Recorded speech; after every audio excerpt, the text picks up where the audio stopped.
আগে চেক করো, তারপরে বিশ্বাস করবা, ঠিক কিনা? তাহলে এখন থেকে একটা কিছু শুনলে বিশ্বাস করবেন। একজন এসে বলল, ভাইজান আপনার মেয়েরা দেখলাম আরেক ছেলের সাথে বাজারে ঘোরাফেরা করে, ওই রমনার বটমূলে দেখলাম আপনার মেয়ে আরেক ছেলেরে নিয়ে বষ্টি নষ্টি করে, লোকের কথা বিশ্বাস করে বাসায় যে মেয়ের চুলের মধ্যে ধরে মাইর, আইজো মায়ের কাইলো মাইর, এরকম হইতে পারে না? হয়তো ওই লোক আপনার মেয়ের মতো দেখতে আরেক মেয়েকে দেখছিল, এরকম হয় কিনা সমাজে? একজন এসে বললো, ভাই আপনি এখানে ভাবিরে তো দেখলাম ওই জায়গায় আরেক লোকের সাথে ঘোরাফেরা করতেছে, খবর রাখেন না বাসা? আপনি রেগে মেগে, ঘটনা কি? আমার খেয়ে আমার পরে আরেকজনের সাথে, যে এই বাড়িতে যে মাইর, কোনো কথা নেই। দেখবেন যে ছোট্ট মারামারি থেকে এই ঘটনা অনেক সময় বিচ্ছেদ বা ডিভোর্স পর্যন্ত গড়ায়, ঠিক কিনা? ওই যে শোনা কথায় কান দিছে, বাচ্চা ভাইও আপনি চেক করেন নাই, হয়তো আপনার স্ত্রীর মতো দেখতে বা আপনার স্ত্রী যে জামা পরে, যে পোশাক পরে, এরকম পোশাক পরে আরেক নারীকে দেখছে, আপনার বউ না এটা। আপনার মেয়ের ব্যাপারে যে তথ্য দিয়েছে এটা সঠিক নয়, সে আপনার মেয়ের মতো আরেকটা মেয়েকে দেখেছে, এসে আপনার কাছে বলে দিছে, আপনি বিশ্বাস করছেন। ভেজাল আছে না নাই? এই ভেজাল গুলোকে থামানোর জন্য কোরআনে এই বিধানগুলো নাজিল করেছে কে? তাহলে ফরিদপুরের ভাইরা, সমাজটাকে সুন্দর রাখার তথ্য একটা শুনলেই বিশ্বাস করবেন না। সিলে কান নিয়ে গেছে শুনলেই সিলের পিছনে দৌড়, নাকি? কি করবেন? আগে কানে হাত দিয়ে একটু দেখবো কান দুইটা আছে না নাই, তারপরে চিলের পিছনে দৌড়ান। তাহলে এখন থেকে আমরা তথ্য একটা শুনলেই বিশ্বাস করব। তাহলে কি করবেন? বলতে হবে কি করবেন? যাচাই বাছাই, জাস্টিফিকেশন অফ দ্য নিউজ।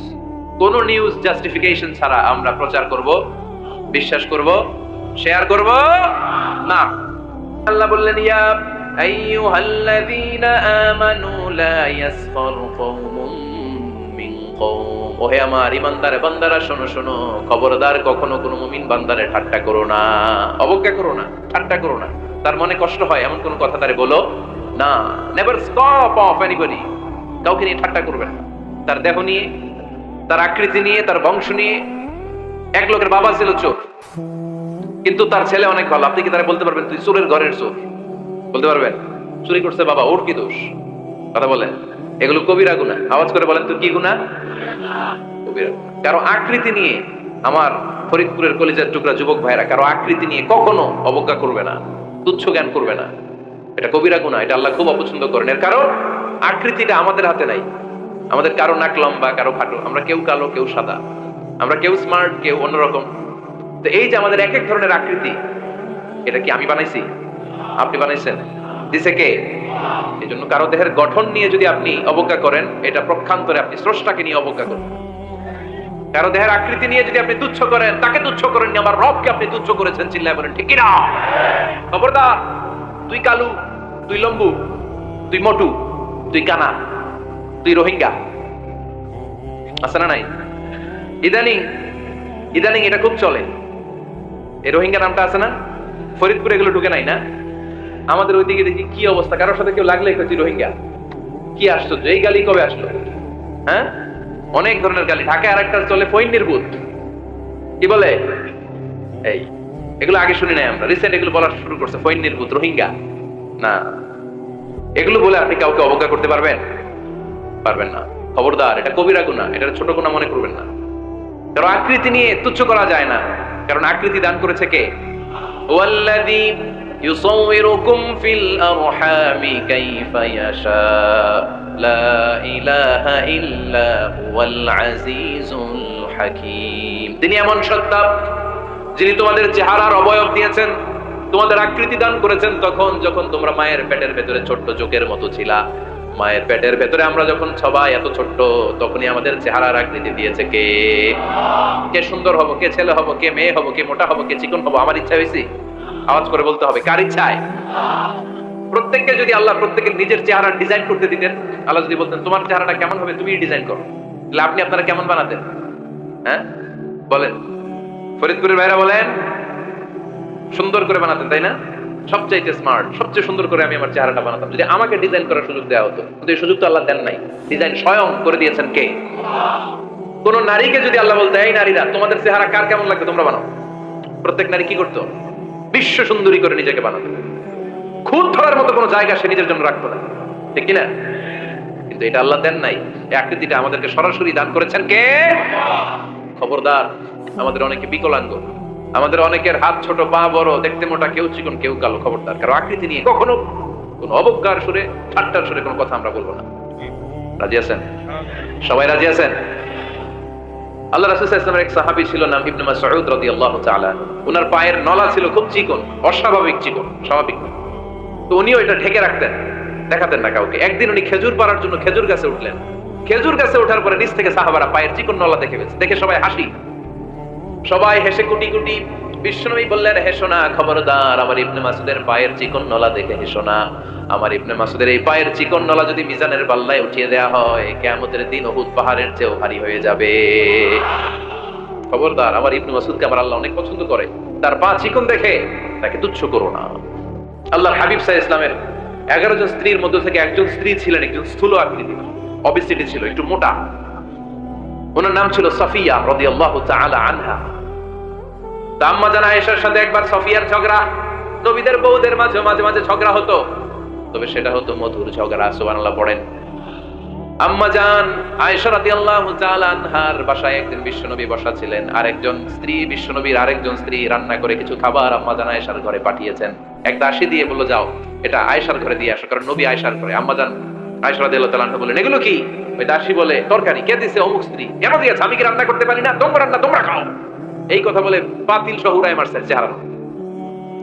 এর কারণ ওনারা মানুষ ছিলেন, মানবীয় ব্যাপারগুলো ওনাদের মধ্যেও কাজ করতো। আবার এক স্ত্রী ঝোল দিয়ে রান্না করে কিছু খাবার নিয়ে এসেছে। আম্মা জান আয়েশা রেগে মেগে ওই ঝোল নিয়ে ওই স্ত্রীর গালের মধ্যে মেখে দিয়েছেন।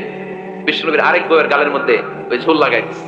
এবার ওই স্ত্রী বিশ্বনবীর কাছে যেয়ে বলে, ইয়া রাসূলুল্লাহ, দেখেন আয়েশারে আপনি বেশি আদর করেন তো, দেখেন কি করে আমাদের সাথে। এই যে আমাদের গালের মধ্যে ঝোল মাখাইয়া করে মেকআপ বানাইছে। বিষ্ণু সাল্লাল্লাহু আলাইহি ওয়াসাল্লাম বললেন, তাই, আয়েশাকে ডাকো। আম্মা জান আয়েশা রাদিয়াল্লাহু তাআলা আনহা আসলেন। আল্লাহ রাসূল সাল্লাল্লাহু আলাইহি ওয়াসাল্লাম বললেন, তুমি কি আমার এই স্ত্রীর সাথে এমন আচরণ করেছো? আম্মা জান আয়েশা বললেন, করেছি। কেন? আম্মা জান আয়েশা বললেন, তখন মেজাজটা গরম ছিল, এখন বুঝতে পারতেছে আসলে এই কাজটা করা ঠিক হয় নাই। এবার বিশ্বনবী বিচার করবেন। বিশ্বনবী বললেন, আল কিসাস, যেমন করা হয়েছে বিচার হবে তেমন। তোমার গালে যেমনি ঝোল লাগাই দিয়েছে, তুমি একটু ঝোল নিয়ে আয়েশার গালে লাগাই দাও। সুবহানাল্লাহ পড়বেন না? ওই স্ত্রীও কিছু ঝোল নিয়ে আম্মা জান আয়েশার গালে লাগাই দিল। এখন দুজনে হাসতেছে। বিশ্বনবীও হাসলেন, আরশের উপর থেকে খুশি হয়ে গেলেন। কে? তো স্ত্রীদের মধ্যে মাঝে মাঝে এটা ঘটতো। সাফিয়া রাদিয়াল্লাহু তাআলা আনহা ছিলেন একটু মোটা। আম্মা জান আয়েশা বললেন, ইয়া রাসূলুল্লাহ, দেখেন আপনার মোটি বউ, আপনার মুটকি বউ। এই মোটি বউ বলে একদিন একটা গালির মতো দিয়ে গেছে। আল্লাহ রাসূল সাল্লাল্লাহু আলাইহি ওয়াসাল্লাম রেগে গেলেন, বললেন, আয়েশা, এটা কেমন কথা তুমি বললা মোটি? আমার সাফিয়ারে তুমি মোটি বলে গালি দিলা রে আয়েশা। ইয়া আয়েশা, লাকাদ কুলতিলা কালিমা লাউ মুসিজাত বিমাইল বাহরি লামাজাজাতু। এমন একটা মন্তব্য তুমি সাফিয়ার ব্যাপারে করে ফেলেছো রে আয়েশা, এই কথাটা যদি সাগরের নীল পানির মধ্যে ছেড়ে দেয়া হয়, এই কথার পঙ্কিলতার কারণে, এই কথার কর্দমাক্ততার কারণে, এই কথার পঙ্কিলতার কারণে সাগরের সব পানিগুলো মুহূর্তের মধ্যে কালো হয়ে যাবে। এই কথাটা সাগরে ফেলে দিলে সাগরের নীল পানি পুরোটা কালো হয়ে যাবে। আয়েশা, খবরদার, কাউকে তুচ্ছ করে অবজ্ঞা করে কখনো কিছু বলা যাবে না। এই জিহ্বাটা এটা ভয়ঙ্কর একটা অঙ্গ। বেশিরভাগ পাপ এই জিহ্বা দিয়ে হয়। কি দিয়ে হয়? এজন্য সাহাবারা জিহ্বা ধরে মাঝে মাঝে জিহ্বার মধ্যে ব্যাট মারতেন আর বলতেন, জিহ্বা তোর জন্য আমি আটকে যাবো কিয়ামতের দিন। আমলিক আলাইকা লিসানাক, নিজের জিহ্বার মালিক নিজে হন, আপনার জিহ্বার মালিক যেন শয়তান না হয়ে যায়। জিহ্বা আপনার, শয়তানের ভাষায় আপনি কথা বলেন কেন? খবরদার, প্রতিটা কমেন্ট, প্রতিটা কথা, প্রতিটা মন্তব্য, এগুলোর ব্যাপারে কিয়ামতের দিন বাই টু বাই করে আপনার কাছে আল্লাহ সুপ্রিম কোর্টের কাঠ করায় দাঁড় করিয়ে আপনারা জিজ্ঞেস করবে কে? এজন্য বিশ্বনবী বলছেন, মাইয়াত মানলি মা বাইনা লিহিয়াইহি ওয়া মা বাইনা রিজলাইহি আদমান লাহুল জান্নাহ।